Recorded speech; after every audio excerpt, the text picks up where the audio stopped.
Yo, j'espère que tu vas bien. Là, je te rapporte un sujet tout frais puisque je reviens de session de surf qui a duré beaucoup plus rapidement que prévu. Dommage parce qu'il y avait des belles vagues. Mais en fait, il m'est arrivé un truc pas cool et d'ailleurs, j'ai décidé d'en faire le sujet d'aujourd'hui. Et donc, le sujet d'aujourd'hui, ça va être comment réagir et que faire lorsqu'un autre surfeur te rentre dedans.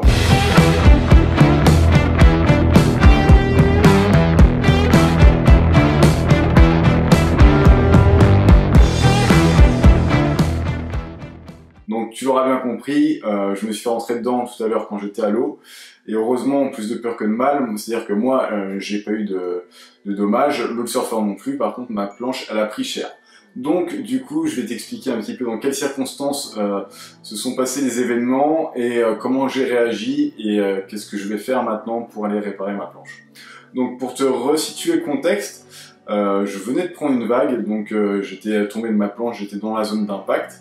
Je récupère ma planche, je me retourne et là, devant moi, il y a une vague qui commence à déferler, il y a un surfeur débutant qui va pour partir et au lieu de la prendre soit en gauche, soit en droite, et ben il a fait tout droit et du coup, comme il m'a vu, il a paniqué, il s'est focus sur moi au lieu de regarder ailleurs pour justement m'éviter. Du coup, bah moi quand il m'a jeté sa planche dessus, bah pareil, j'ai jeté la mienne et j'ai plongé sous l'eau. C'est pour ça que moi, physiquement, j'ai rien eu, malgré que je me sois quand même protégé la tête quand j'étais sous l'eau. Ça, c'est tout de suite ce qu'il faut faire quand tu vois une planche qui t'arrive dessus. Cherche pas à faire un canard ou quoi que ce soit, tu jettes ta planche et tu te protèges la tête en allant sous l'eau. Du coup, ce qui s'est passé, c'est qu'une fois qu'on est remonté à la surface, on a vérifié que nous, on allait bien. On a vérifié nos planches, bah forcément sa planche n'avait rien puisque c'est une bique en plastique dur donc elles sont quasiment indestructibles. La mienne qui est en résine est beaucoup plus fragile. Et bah du coup ma planche je vais te la montrer. Donc voilà l'entaille que ça m'a coûté, tu vois, ça dérive à planter dans le nose de ma planche. Donc la personne qui m'est rentrée dedans, quand même mature, qui m'a dit tout de suite bah écoute si tu veux, je suis désolé mais si tu veux je peux essayer de faire marcher mon assurance. Je lui dis à mon avis l'assurance ça prendra jamais en compte ça. Maintenant peut-être que je peux me tromper mais là j'avais pas beaucoup de temps devant moi puisqu'il fallait que je reste un minimum dans l'eau pour pas que l'eau s'infiltre dans ma planche et pourrisse le pain de mousse.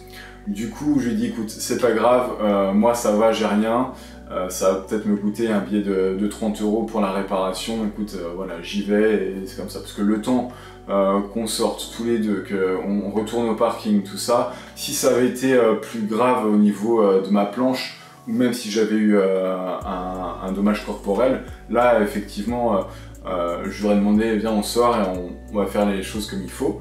Là je lui ai juste dit écoute c'est pas grave, détends-toi, ça arrive, ça m'est déjà arrivé dans le passé. Je suis rentré évidemment sur la plage rapidos.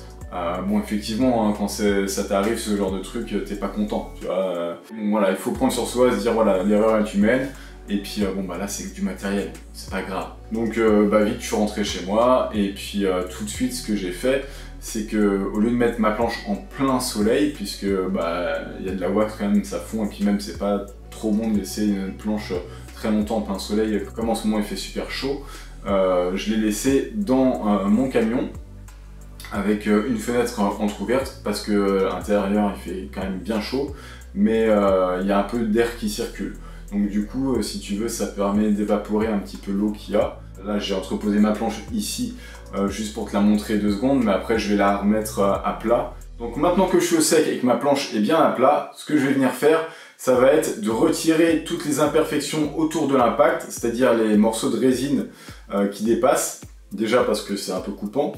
Je vais venir nettoyer tout ça, essayer de le poncer un petit peu et je vais venir prendre un sèche-cheveux pour essayer de sécher délicatement le pain de mousse sans approcher trop près le sèche-cheveux de la planche, sinon ça va l'endommager encore plus. Et comme ça ensuite je vais pouvoir l'apporter directement au réparateur pour qu'il ait juste lui à injecter sa propre résine et réparer ça de manière propre et efficace. Et ça, je te montrerai ça dans une prochaine vidéo. Donc à l'avenir, je ne te le souhaite pas, mais il y a de grandes chances que ça t'arrive quand même au moins une fois dans ta vie de surfeur. Si tu subis une collision, qu'un autre surfeur te rentre dedans, que corporellement tu n'as rien, mais que ta planche est endommagée, au lieu d'aller vers le surfeur, de l'insulter de tous les noms et d'en venir aux mains, puisque la violence n'arrangera rien du tout, au contraire si ce n'est t'attirer encore plus d'ennuis, En plus de ça, ça va pas réparer ta planche. Donc du coup, attends que le surfeur vienne vers toi pour s'excuser premièrement. Il accepte ses excuses. Maintenant, s'il vient pas vers toi et qu'il fait profil bas, qu'il retourne au pic, à ce moment-là, va peut-être le voir. Et là, tu lui montres les dégâts qu'il a fait sur ta planche. Et ensuite, vous vous arrangez. Là, soit vous échangez les numéros de téléphone. Et là, tu vérifies bien s'il te donne le bon numéro en le bipant devant lui. Comme ça, il peut pas te donner un faux numéro. Il peut pas te la faire à l'envers. Et à ce moment-là, bah, toi, tu vas faire réparer ta planche. Une fois que le réparateur t'aura fait un devis avec une facture, et ben tu lui diras, voilà mec, tu me dois tant, tu lui envoies la preuve et vous réglez comme ça. Maintenant, le jour où ça t'arrive, essaie de garder un maximum ton calme. Ça sert à rien de s'énerver et de partir dans tous les sens avec cette personne, parce que surtout si tu veux qu'il te rembourse les réparations, bah, si tu l'as insulté de tous les noms, que t'as insulté sa mère, etc., je suis pas sûr qu'il le fasse, tu vois. Et puis maintenant, voilà, on est tous des surfeurs responsables. Ça arrive de causer un accident ou d'en subir un. Donc en cas de collision, moi personnellement, c'est comme ça que je réagirais. Maintenant, peut-être que tu as d'autres solutions à apporter intelligentes, auquel cas, je t'invite à les mettre dans la rubrique des commentaires ci-dessous. Puis au passage, je te prie d'éviter tous les propos haineux ou en rapport avec la violence, parce que je les bannirai tout de suite, ça sert à rien si ce n'est me faire perdre mon temps et perdre le temps des autres. Et maintenant, pour terminer, dans le cas d'une collision à dommages corporels, que ce soit toi qui sois rentré dans un autre surfeur ou un autre surfeur qui t'est rentré dedans, bah, vous checkez tout de suite si vous n'avez pas de blessures importantes. Et si c'est le cas, et si c'est toi qui es rentré dans l'autre, mais tu vois qu'elle se sent pas bien ou qu'elle se plaint de douleur ou quoi, tu l'invites à l'accompagner sur le bord de la plage, à analyser ce qu'elle a avec elle, et puis à appeler les secours. Parce que c'est ta responsabilité, c'est toi qui lui as causé cet accident-là. Et dans le cas où c'est un surfeur qui t'est rentré dedans, si le surfeur est de bonne foi, il va venir t'accompagner au bord de l'eau pour voir ce que tu as et être sûr que tout va bien. Si c'est pas le cas, il appellera les secours de lui-même. Et si c'est un surfeur mal intentionné qui fait style de rien voir et de regagner le pic, à ce moment-là, si tu es encore conscient et lucide, préviens des surfeurs autour de toi pour l'intercepter, parce que peut-être que tu as une lésion cérébrale, peut-être que tu as un membre cassé ou autre, et auquel cas, ce sera à lui de faire marcher son assurance. Donc voilà, j'espère t'avoir apporté des solutions en cas de collision.